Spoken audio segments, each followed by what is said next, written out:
Hi everyone, this is Cathelijne from angellightheart.com and angellightheart.nl with your monthly Fairy and Dragon Oracle. I did a monthly reading last month and got some lovely feedback and decided to keep that up instead of the weekly one. So it's a bit of a longer forecast, looking into the month ahead. And June was very special with all the eclipses we had and all the cosmic energy coming in with the Venus transit. I spent most of that time in France, had some wonderful times at sacred places.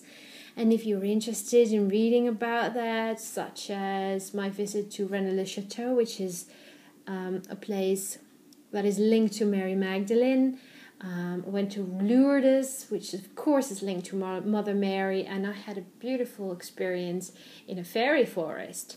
I've written all about it in my blog, so if you want to have a little bit of a spiritual journey with me, you can read that.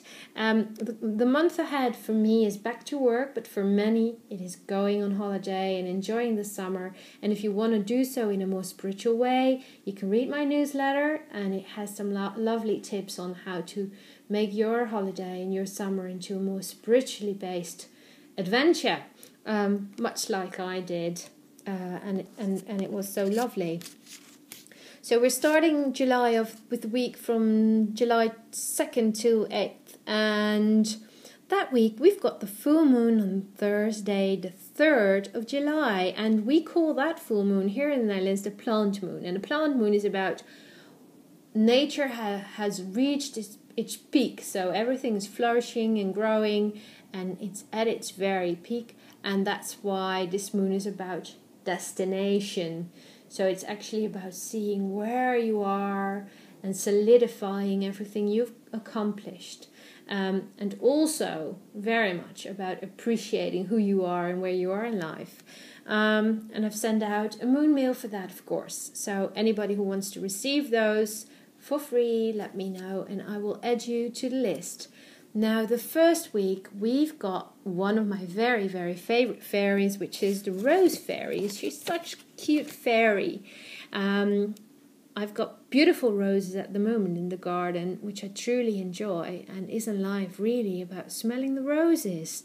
So this is a very gentle fairy, tending to the roses, infusing them with healing energies. Now, roses are perfectly formed, completely in harmony and balance, and every petal adds to the beautiful whole. So the rose is very strongly bound to earth, and when the flower opens itself, it reminds us of cosmic beauty. So it brings together heaven and earth, and the fragrance, of course, brings about peacefulness and balance. Now, this is a flower that sends out great vitality, great being to connect to when you're feeling tired or exhausted, as she relaxes and nourishes both in body, mind, and soul.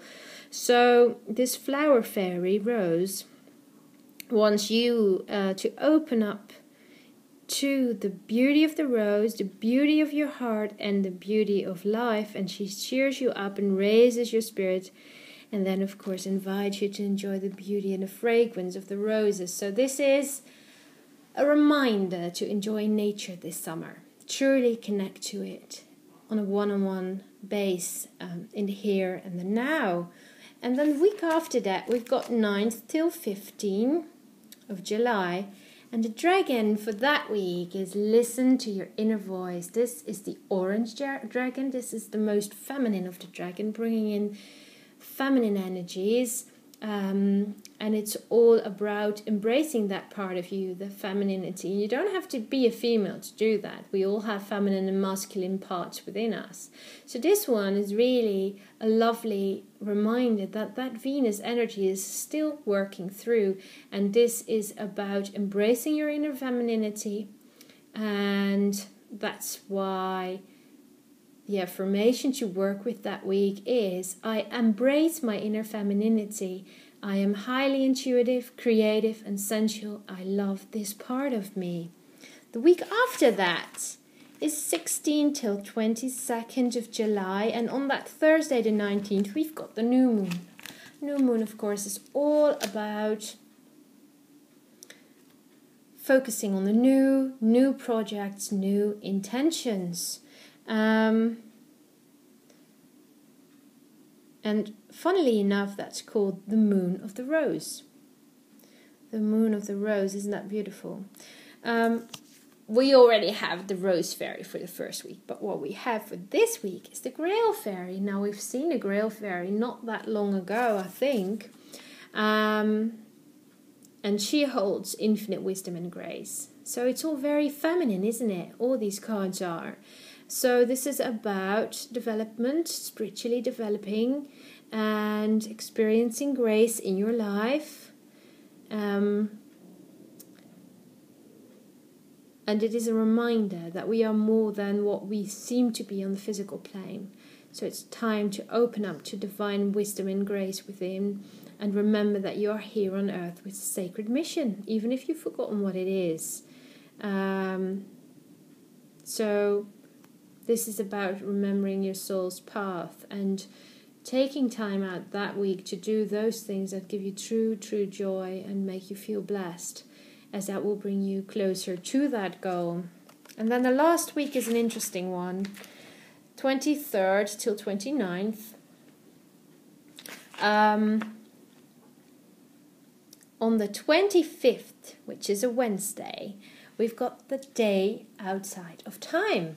And within the calendar of the Tzolk'in, the 13-moon calendar, that day stands outside of any week or month. It stands completely on its own. The day before is the last day of the year, and the day after is the first day of the new year. So it is like a void, a kind of void that day, which is lovely time to spend in complete freedom, doing whatever it is you like, connecting to others, being in the here and now, and then from that here and now, looking back to the year that's passed, letting go whatever you need to let go of, being grateful for whatever blessings there were, and then looking forward to the year ahead and what it is that your soul wants you to do. Now, helpful with that is to ask Archangel Michael to cut away anything that no longer serves you, Archangel Zadkiel to transmute it, and then you can ask Archangel Jeremiel to help you focus on your true soul's calling. So that's a very interesting week. And now we're coming up, and that's interesting, isn't it, with that week, with a very masculine dragon. So we've got all the femininity, and then it's sort of turning around towards taking positive action, and realizing with all these intuitive insights that you've gained in the weeks before, and all that softness and in the here and now and the divine seeping in, it's time to take all that on board and to use it for the greater good of yourself and others. So the affirmation for that week is, I'm capable of taking action to change my life for the better, and I take that action now. I am hoping by the next reading to introduce the real dragon cards. These are just printed versions that I laminated myself, but I'm in the process of really getting them published. So keep an eye out, because I will be doing a little preview here if they have come in, with a little discount for all of you who have been following these cards for such a long time already, as they will be available to everybody, hopefully in August. So I'll keep you posted. I wish everybody a beautiful July. If you have free time, truly enjoy it. Enjoy the sunshine, enjoy nature, and enjoy company of others. And hopefully I will talk to you next month. Bye.